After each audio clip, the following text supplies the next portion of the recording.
This is going to be a quick video on showing you how to find your mic in OBS Studio and enable it. So you want to go to settings either here or up here in the file button. Go to settings, audio, and right here you'll have the mics list. You can have more than one mic, but I don't know why you would particularly, but you click it, you go down and find your mic. It'll add the mic into the area down here after you hit apply. I'm going to mute it because I already have a mic hooked up. You can click here, go to advanced properties, and you can set different settings for your mic.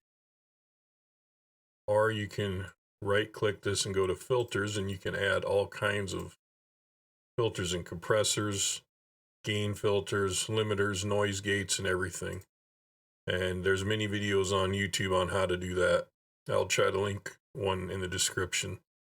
That is the end of the video.